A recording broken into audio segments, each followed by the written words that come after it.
JJ here. I got Michelle. She's going to talk about something she's been working on, which is a pretty cool project, and then how it led up to there. And Michelle, you're a Denver native, or correct? I am Denver native. I was born in the Philippines, but we moved here when I was 8, Nice. and have lived here since.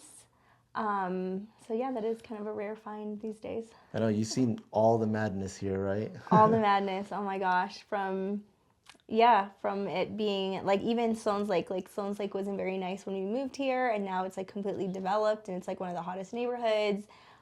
Here we never went to Rhino or even Coors Field, so it's been really cool to watch the city grow. Yeah, it wasn't even called Rhino before, right? No, I don't even know what it was called before. It didn't have a name. I think Five Points is like the closest neighborhood and then everything this way was just storage, industrial. So, Yeah. but we're in this building and this cool little studio now. Yeah, it's so cool to watch. So, before we get into the project that you're working towards, what industry were you in before you shifted your career? Yeah, I actually was in leasing for a long time. That's how I moved downtown. And then I did leasing for 4 years, and then I got into residential real estate, and I did that for 9 years, up until this last year. Oh, wow. So I did it for a while, loved it, but it's just definitely time for a change, and I feel like I was being led to something else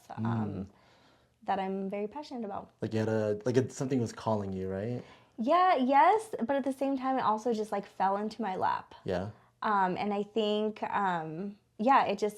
it happened for me where I am today. And so I think, I don't know how to explain it. I think once I explain more of my story, it'll make sense, but it just fell into my lap and I feel like it was just meant to be. Well, let's touch a little bit on what is this new project you're working on, and then tell me like what started you to take that leap to change your career and really go after it. So my new business, I'm co-owner of the Den Family Social Club. It is a coffee shop, and then the whole point of it is community, and it's a social club. It's for members and for drop-ins as well. But the whole point is community.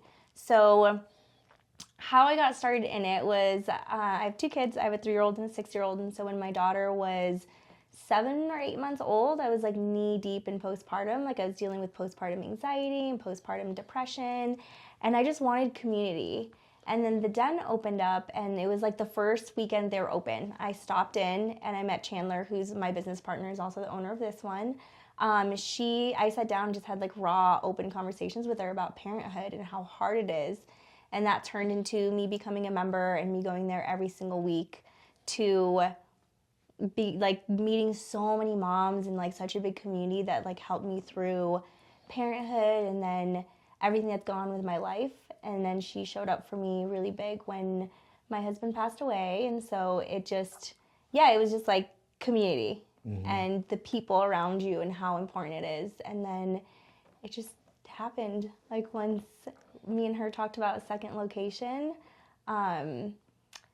it went from like an idea to like, okay, let's see if this will actually work, to now we're doing it. Where's the second location going to be at? It's going to be in Inglewood, so it's going to be near South Broadway in Hampton, so in the South Broadway neighborhood, which will be a really fun change for us. Yeah. And a lot of families, which is what we're looking forward to, is just touching so many more lives outside of just where we are now. And you just signed your lease, right? Yeah, we just signed our lease on Tuesday. So now it's real. It's happening. And just really starting the project. It's a build out, and so we have a lot to do, but it's going to be beautiful. And I think that's also what makes us stick out is it's a kids play place. Like I don't want to say a play place because it's not like we have toys, we have things to play, but the whole purpose is like adults and dads and moms and everybody else in between. And so it's like beautiful too. It's very aesthetically pretty, rather than like a lot of the play places are like yellow and purple and pinks and like loud, where this is like a safe place. And you touched on community, and that was a big part in helping you raise your kids. Is that does that kind of touch like on how you grew up, or the way you see I don't know how family and raising your kids should be, or Well, why is that so important to you? Um, yeah, I feel like we came here as first generation immigrants, so we didn't really have anybody. We had family here from my parents, like I had my grandparents and cousins and aunts. And so we were kind of like, we were close to them, but not really. And then as we grew up and like, when did it really start for me? Because high school, like we were pretty busy, like we had a lot of friends, all those things, but I don't think you understand the importance of community Yeah. at that age. And then I would say like when I became a mom is when it really shifted for me and I realized like, oh wow, we need more than just us. Yeah. And especially because when had my son, I had postpartum anxiety and I was taught about it, but I didn't really know what to expect. And so I had to reach out to mom friends. Like I had to make mom friends that just understood what I was going through. And I think that is what like propelled it and like made me see like how important it is for community.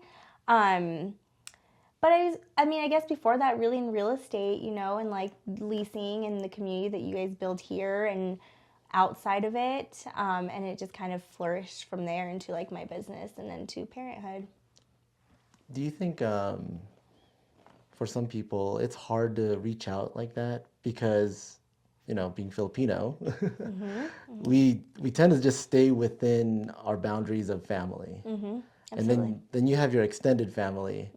But to go reach out to a friend or a friend's relative, that's like unheard of, right? But you realize there's nothing wrong with that, and there's something beyond your four walls. But what got you to do that? Because that's not an easy thing to do. Yeah. I think desperation in a way, you know, like I just didn't know what to expect as a mom. Yeah. And I think we talk about how hard it is to be a parent, but when you're in it, especially like the first 6 months of it, it's like my whole world changed. I was super social. I went out all the time with my friends, went to all the restaurants, coffee shops, the whole works. And then I had Luca, and I was like, oh my God, what do I do with this baby where he has to nap every 2-3 hours? He has to eat every 2-3 hours.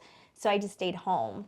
And so it like made my world so small. Yeah. And then when you're not used to it, you're kind of just like, okay, now what? And I think I was just so deep in anxiety and just like needed to talk to people about it that understood. And that made me reach out to moms or like other parents that I was just like, is this forever? Like, now what? How do I handle this or how do I handle that? And I realized through that everybody is looking for the same thing. Isn't Like, that crazy? Like you oh think, my gosh. well, like I don't want to talk about it because it might be embarrassing, or this is something I should keep private. But then you realize there's other people that are craving the same conversation. I think that's why the Den is so special, is because I have gone from like being that overwhelmed, shy mom and like so scared to just like walk into a public place and like just not know what to expect, to somebody who's like, oh my gosh, I have friends here now. We're all going through the same things. How can we support each other? How can we love each other? How do we do this together? And I think once I realized that is when I was like, I can't wait to come here every single week. Who am I going to see? Who am I going to meet? And like, who can I support? Who can support me? And I think it's just finding that space to do it. But I think also like the courage to be, like you said, to be able to speak up about it, which is really, really hard. Yeah, I think a lot of times people just have a hard time just to say something. But if you could create this space and a place that people could go to and want to like learn and grow off of each other, it kind of creates like that catalyst to maybe they could move on and do what they need to do. But I can't imagine just not knowing where to go, you know? Like earlier you mentioned postpartum, and that's not easy. And It's rough. yeah, and you know, you hear about it, people talk about it kind of, but people don't really understand what that looks like. Or how did you dig yourself out of that? And was the reception to reach out like pretty friendly, easygoing in the beginning, or was it like kind of like a slog to get through? Oh, it was very intimidating. I mean, honestly, it was my husband. Like, your partner knows you best, right? Yeah. And I remember I was just like super depressed. I was anxious about everything, like to the point where like I didn't want to leave the house because I was too afraid to drive. Because I'm like, Wow. what if I drive and somebody hits me and then something happens to my kid? So it was like those really dark thoughts that I had. So then I was like, well, I'll just stay home. Yeah. And somebody who's super social, and then you go from like that to being stuck at home, it was like I had a lot of resentment towards him because it was just like, well, your life went the same. Like, you're going to work, you're getting up in the morning, and like nothing has changed for you, but everything has changed for me. So it was like a lot of resentment towards him, which obviously he could feel.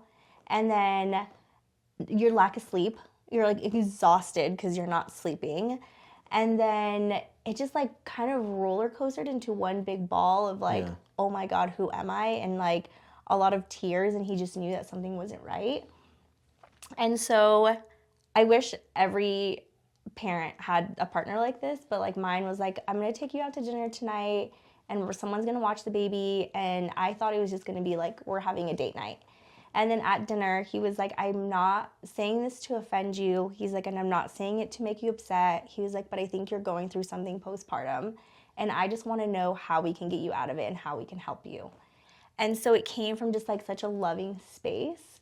But he had to tell me because I was just so deep in it. That must have not been easy for him because No. it's He's like, she's going to kill me. yeah, doesn't want to come out accusatory Yeah. but he really wanted to help you and because he loves you, you know?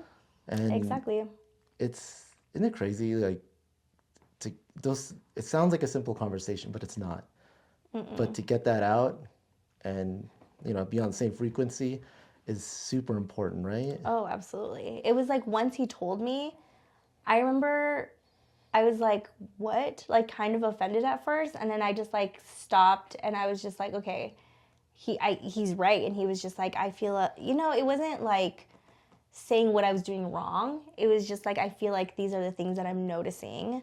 And I just want to know how I can help you. So it came from a very loving space of like, let me help you. And so once we got there and once we understood, oh, okay, this is postpartum, I felt like that helped me be like, okay, what do I have to do to like get out of this? Yeah. And so it was just having the conversation that he for sure didn't want to have, but still did. And I think that's really important. And I think that's also all of it's like parenthood is you're just like, I don't want to have this conversation, but I have to have it. Yeah. How do I change it? Or how do we make these changes for the better? Yeah. But I think that was the start of like, okay, I need to reach out to a friend, or I think I like talked to my doctor about like maybe getting on medication. Yeah. Or, what do we need so I have a babysitter once a week so that I can have time to myself. So it just helped us come up with a plan. And I think that is what helped me the most to be like, okay, I get one day this week to be by myself and like go do whatever I want that feels like me. So I think the plan and like having the hard conversations is very important. Did that help build your confidence in, hey, we're going to figure this out? Because you have literally a partner that's going to go through it with you. Absolutely. Because I knew I was supported. Yeah. But I know that's rare. I wouldn't say rare, but I would say like it doesn't always happen. Yeah. So I do feel like I was supported in so many levels that I wish every mom would have or every partner would have for their other partner. So that made a really big difference.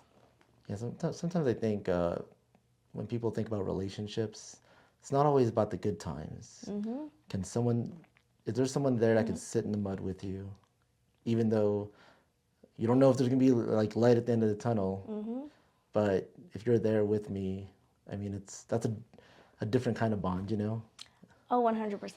Yeah. 100%. I think it's like me and him used to always say to each other, like you choose. Yeah. Who you choose how you show up. You choose. You get up and you choose each other every single day, even when you don't want to. Yeah, I think that's more important. If you could stack that, man, it's gonna be all right. Yeah.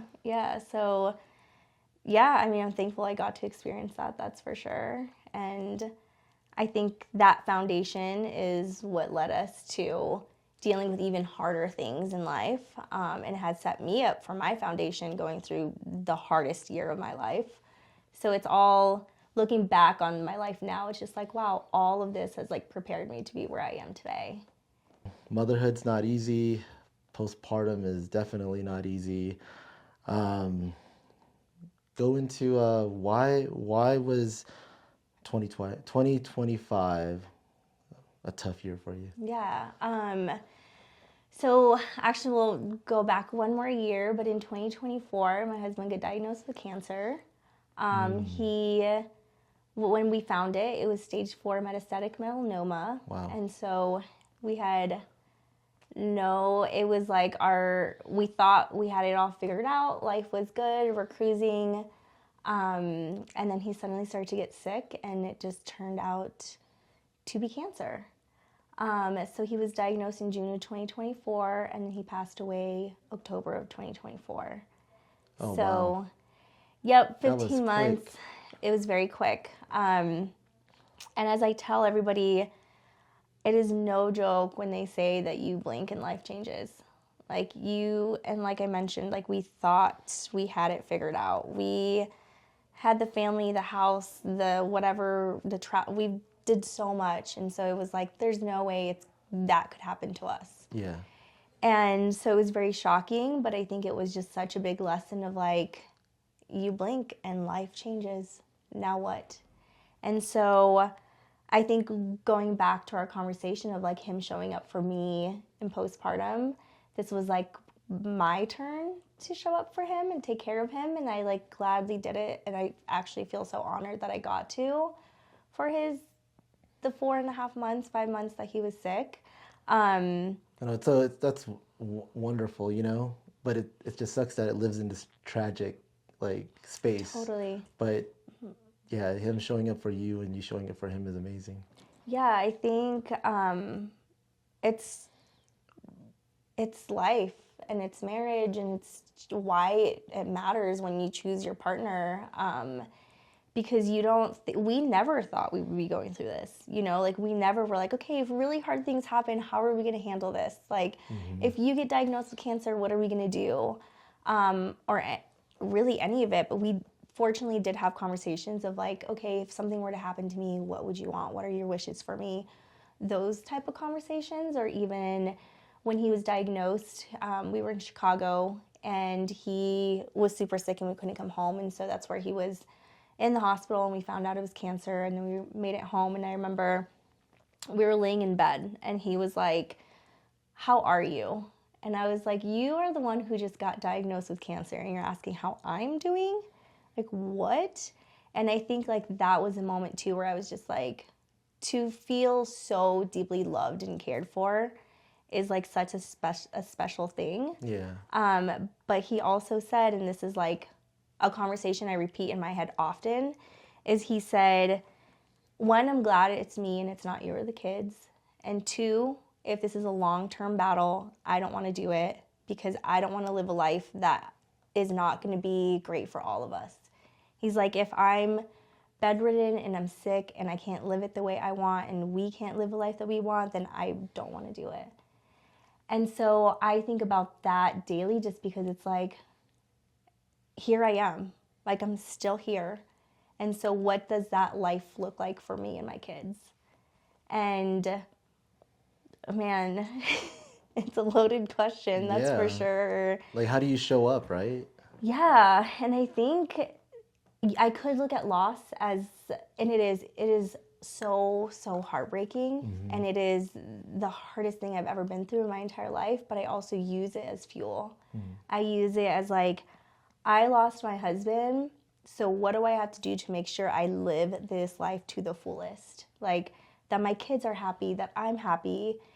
It's a lot easier said than done. Oh yeah, for sure. A lot easier said than done. I still have a lot of hard days, but I use it as like, I don't want to be a victim of my circumstances. I want it to fuel me for the future.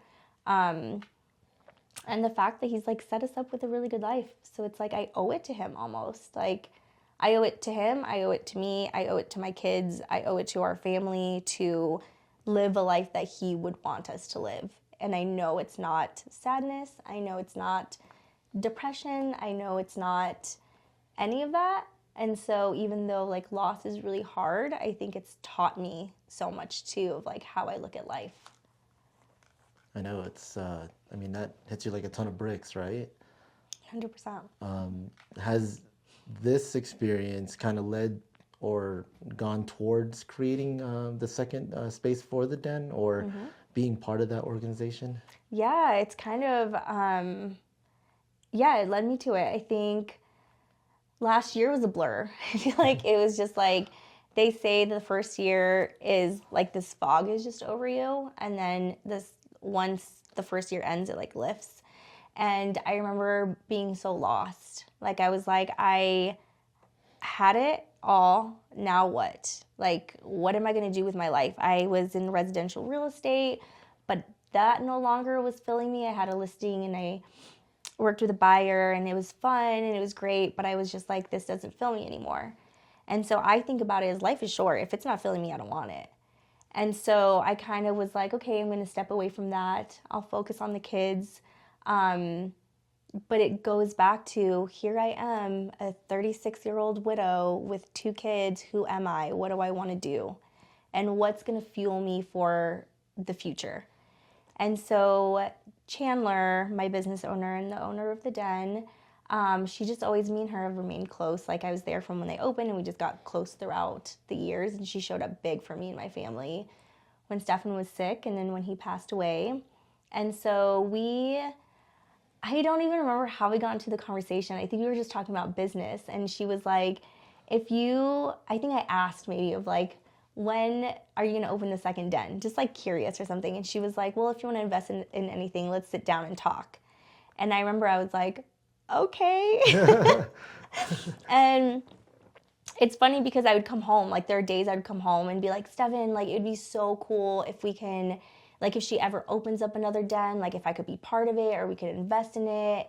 And he used to always be like, yeah, sure. But like he saw the fire inside of me almost. So I think this is from him, but I think it went from like, what do we envision? And I remember telling Chandler, I'm like, I envision to be like the face of it. Like I love people. I love meeting everybody. I want to be out there and like talking to everyone. And she was like, great, because that's also what I envision for you. So it kind of went from like, this is what we envision, and then individually and then together. And then it was like, oh, okay, I think we could make this work. And then it just like worked. Like you could actually, hey, let's take this community concept, Yeah. and let's take it another level. Yep. Bring me in where this is something that's dear to my heart. Oh yeah, that's my role as head of community. That's crazy. It's kind of wild. Like this journey kind of comes in a full circle, right? Full circle. Absolutely. That's why I'm like, even getting the lease signed, right? It's those moments that I'm like, I can't believe this is my life, because it's bittersweet. Like I always say, everything is sad and it's really hopeful and like full of joy. Like it's all and. It's not one or the other. So when the lease was signed, it was like, whoa, we're doing this. But it's like I wanted to call Stefan and be like, guess what? Oh my God, we got the lease signed. Let's go celebrate. And I couldn't. And so it's those moments that I'm like, oh, but at the same time, like I wouldn't be doing this if it wasn't for my loss. Right. Like I wouldn't be doing this if it wasn't for what I've been through. So it's kind of like those moments of like, okay, and this is why I feel like it's from him, because he's like, I know you love this. I know you're good at it. So like push, and like guide me through it, and like my fuel to keep going. And like, I think of him, like when I'm like, okay, wow, this business. Yeah. And I think of him and I'm just like, he would be so proud of me. He'd be so proud of the kids. Like he would be he is rooting us on like big time. So it's like the and of everything in life is what I feel, but it definitely feels like it's full circle. That's a beautiful thing. Yeah. Do you think 10 years ago you would have even thought about signing a lease like this or doing something like this? Not in a million years.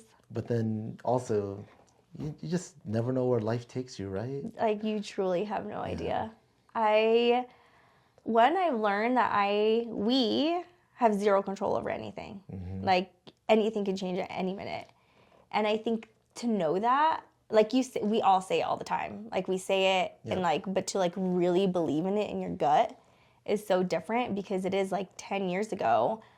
There is no way I thought I would be owning a business, going through loss, raising 2 children, trying to find myself at my age, and just like rebuilding. That's what I've kind of said for this year, has been like, okay, I'm rebuilding my life. And I know I have a redemption story, and it's like getting built. Yeah. But like, no, this is not what I thought it would be at all. I thought it'd be like in Mexico with my husband and my kids sitting on the beach. I know it's, we all have this idea, right? But I don't know, it just never really plays out the way you think. Mm-hmm. But if you find what you want to do and your aim, I think you start building towards that. Mm-hmm. And then you really find what your purpose is. And I think the universe starts, they say it starts conspiring to get you there, right? 100%. You start meeting these people, you get people to help you, mm-hmm. you get the will to get the work done, mm-hmm. and you just keep going. It's like I've been saying, like kind of what I tell myself is like, if it lights my soul on fire, like it's like, and you really like, you truly feel it in your gut. Like you're like, this is what I'm supposed to do. And that's like how I felt with the den. Like even talking to her about it, I was like, no, this is what I'm supposed to do. Like there was no doubt. I even like, we went to the legal part of it. I met with a lawyer, and he basically was like, you're dumb. Like this is such a high risk thing for you to do. This is a passion project. And I was like, okay, thanks for your time. And then it was like, I cannot wait to prove you wrong. I cannot wait to prove you wrong, because it is so much more than just a coffee shop. Oh, yeah. And that's like what he said. He was like, it's just a passion. Coffee shops are really hard to build. And I'm just like, okay. Everyone wants to prove you wrong until you're right. Because, mm-hmm. yeah, maybe right now it doesn't seem like a mm-hmm. great idea, but you're not doing it. Mm-hmm. And I'm putting in the work, Mm-hmm. Oh, I know it's a long-term thing, yeah. But I think when you do something you love, mm-hmm. it doesn't feel like it's going, like I'm terrified. Like there's a lot of risk for both of us. It's a new thing for me. Like I've never owned yes, in real estate I did, but it's different. Yeah. The risk is high, but for me, I'm like, what do I have to lose? I already lost.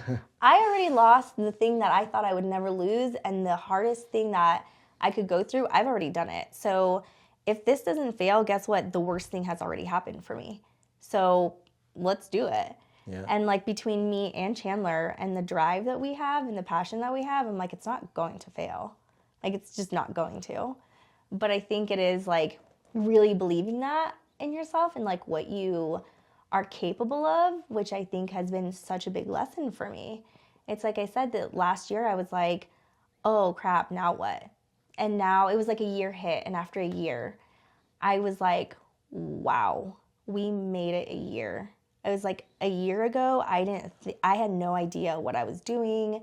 Like I was just so deep in grief. And like I still have days that I am, but it's more like from a proud perspective now of just mm-hmm. like, oh my God, we made it a year. Oh my God.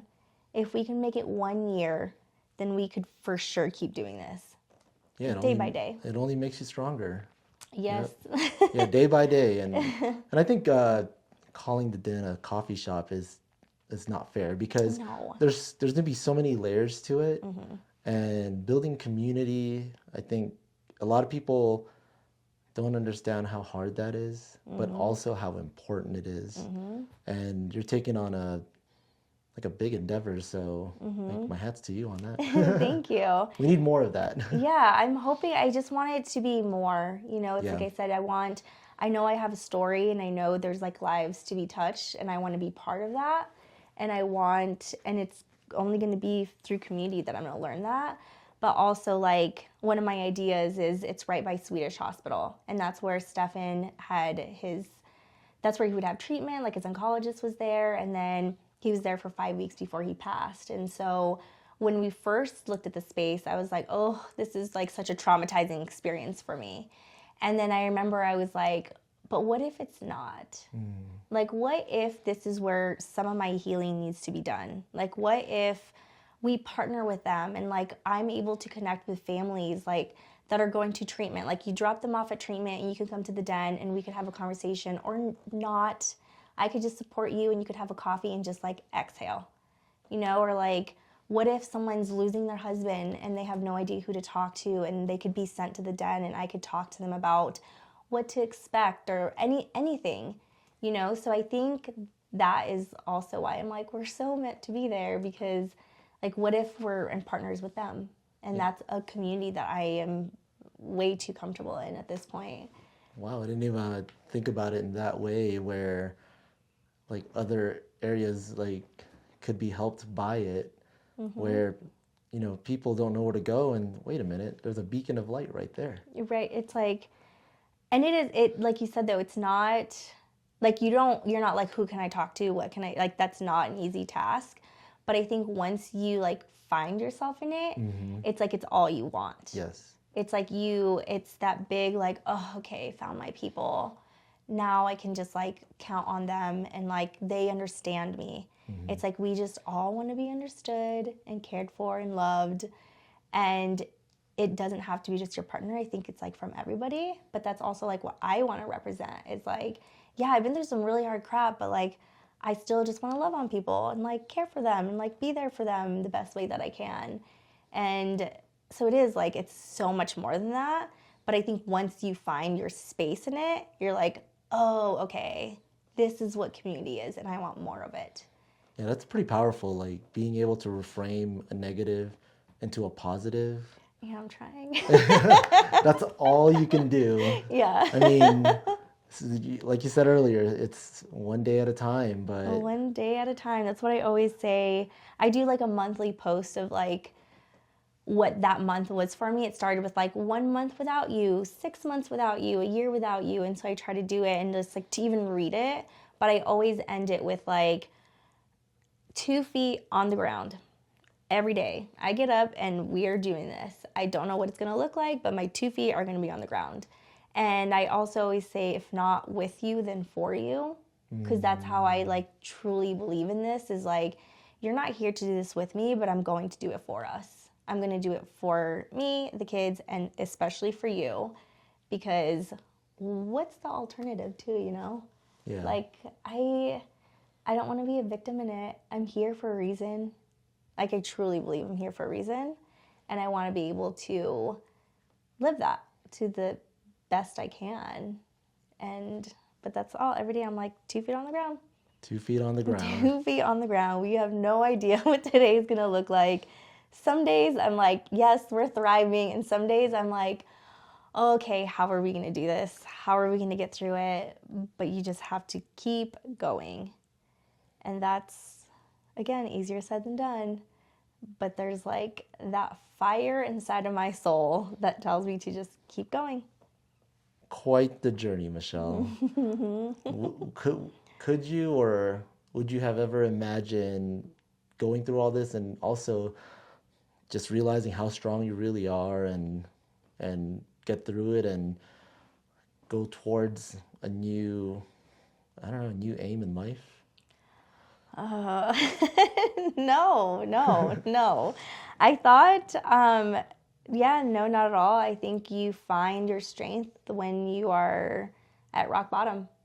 I think that's when you're like, okay, sink or swim.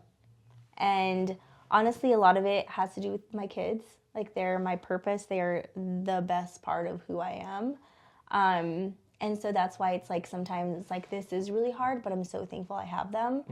But it is also hard because they're so young, and like their heartbreak is like beyond anything that I'm heartbroken, but for my children, it's like 20 times when I think about it. But they're also the reason why I have to keep going. Like, what is the alternative? You know, like for me to sit at home depressed and like have my kids not have a mom. And so I think they're my purpose 100%. I didn't know it was in me until I was thrown into it. And I remember being so overwhelmed even when he was diagnosed with cancer. And I was like, how am I going to do this all? I'm taking care of him full time. I'm taking care of my children full time. I'm not working. And so, like, now what? And now I'm like, what an honor that I got to take care of him in that way. And, like, it taught me the resilience that I have and the strength that I have. And that was, like, the start of it. But it, like, rolled into losing him and being like, okay, we're doing this. But like I said, I think it also fuels from him. Like, he has taught me so much, and he gives me strength when I need it. But no, I had no idea this was in me. I had no idea. I think I might know the answer to this question, but with that, what are you grateful for? Life. All of it, the worst parts of it, the best parts of it, all of it. Because now I understand how it does come full circle, and like how our worst moments can also become some of our best moments. I've learned that like there's joy in all the little moments. I've learned to just like be present and slow down, because it's those moments that I'm just like, I just want to sit here because I'm alive, because I can.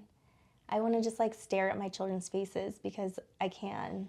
And so it's taking those moments. So I think I'm just grateful for all of it, and like having a new perspective on life that's like so fragile, and it's beautiful and a mess, and Yeah, it's like everything. everything in between. But it is to actually be grateful for all of it, because it's like, who would say that they're grateful that they went through something really hard? But like I see that it's building into something more, and that's what I'm grateful for. Like, I'm grateful I'm still here to watch my children grow up. Like, I get to be there for them, to watch my friends have the life that they want to have, to travel and like see how beautiful the world is, like all of it, even when it freaking sucks. And with the den, is there any place people could like look this up or kind of see the journey of it? Yeah. So we do have our first den open in Lohi. It's it's like near Zunai and Spear. So it's in Lohi. That's been there for about 3 years. It's a coffee shop up front, and then the social club in the middle, which is how our layout will be as well. But we have that if you want to ever stop by. I'm usually there a couple days a week. And then since our lease is signed, we're going to start building out our building. So that will start hopefully March, and then we'll hopefully be open by fall, like August, September. But we'll be doing some community events, just trying to build the community before we actually open. But we have that, and then you could find us at the Den Family Social Club on Instagram. And then I am going to start my own Instagram account to like share all of this too. So TBD on that. But we are around, and hopefully by fall everybody can come to our grand opening. We'll have to go and check it out, right? Yes, Yeah. yes. Well, I appreciate the conversation. I know this wasn't an easy conversation, but I truly believe it's important to get these stories out. Absolutely. So people could see that maybe your neighbor is going through something and you don't know it, or maybe you're going through the same thing, and this will inspire you to start something. But we're not alone, you know? Yep, I think I've met amazing widows through this. Like, I went to a widow's retreat in the fall, and then I've had people reach out to me to be like, my friend just lost her husband, can I connect you? So I think that's been very healing for me too. But it doesn't have to be just about loss. Like, again, the importance of community, whether it is parenting or being a first-generation immigrant or having sisters that are crazy. Like, there's so much in between that I just love everybody and, like, want to connect to whoever wants it or even needs it, especially needs it. Well, thank you, Michelle. Thank you. Thanks for having me.